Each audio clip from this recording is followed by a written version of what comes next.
Dinuguan. Tita, ano po halo nito?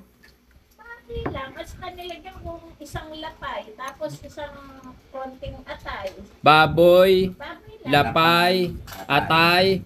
Pero grabe ang sarap nito. Andito na naman kami as usual dito sa aming tita. Mga ngalampag na naman kami ng pagkain. Vice, tikman mo nga yung ano, yung dinuguan. Ito ang tinatawag na dinuguang Pakitabi. Tagalog. Dinuguang Tagalog to. Ito yung walang halong gata. O may gata ito.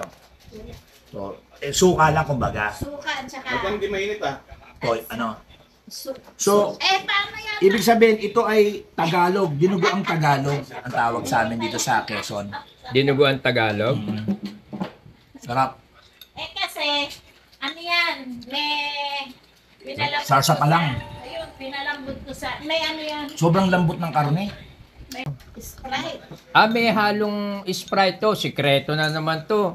Ito, ang napakasarap eh. Ang halo niya na sikreto raw is Sprite. Pagpalambot ng karne. Pagka natikman nyo, ayan, para doon sa mga nagluluto ng dinuguan. Ito pala sikreto. Yeah, the best. Wasak si Konsyala, madam, nagluto. Tsaka kasi, Nakakaulit ang ang halo niyan, yung Melt in your mouth. pinakuluan ko na, yung ulo ng baboy. Ay, Halo. ganon. Yung ulo ng baboy, pinakuluan, no? Pinakuluan ko muna yon.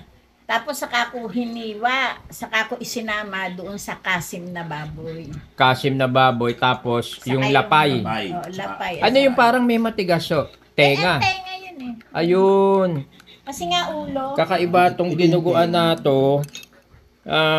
Kasim, ulo ng baboy or tenga, and then may kasamang lapay, At saka atay. At saka, saka atay, tapos may halong 7-up, and then of course sibuyas, ano po? Bawang, sibuyas. Pero grabe. Grabe itong sarap nitong dinuguan na to. Tapos sa order. Para ka naka-donselya. Oo, laglag brief eh. Bagay sa kape. Ayun, tinapos. Wala alam po. Yung tinapay, kunin mo nga yung tinapay, ang kakapal na mukha natin. Wala alam po. Lagi na lang tayo nandito. Ano kaya may dilugan pero Ha? wala puto. May Eh, pandesal naman eh. May lalabas pandesal na eh. ako. Kunin mo yung Ayaw pandesal. nila ito. Ayun oh, Hindi pa luto. luto na. sarap. Kami pinapunta rito para talaga sa pagkain nitong dinuguan. Taga-tikim tayo ng luto ni madam kung masarap o hindi. Kasi Ay, hindi pagkaluto ni tita talagang masarap. Wala kang ginagawa kami masasabi. taga-tikim eh. Para bang kung nung kabataan nyo, tita, kung meron kayong crush na lalaki, tapos pinapunta nyo sa bahay nyo, pinatikim nyo nito, magiging boyfriend nyo sigurado. Ganun. May ibang dahon. Ano Oo, yun? sa sobrang sarap. Hindi dahon yun. Sili. Sili. May halong sili pa. Pero wala siyang halong siling berde, no po? Yun Eto. nga, sili. Yun yung na Ito, siling green. Yung panigang. green. Tapos with matching Starbucks coffee. Init. Tapos may kasama pang mainit na pandesal. Salamat siya, napakasarap na dinuguan.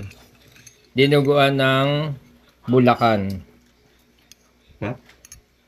Tapos may sili siyang, yung anghang niya, ang lasa niya, hindi nawala yung asim, manamis-namis na may konting asim, yung alat, eksakto lang. So, perfect. Makalaglag panty.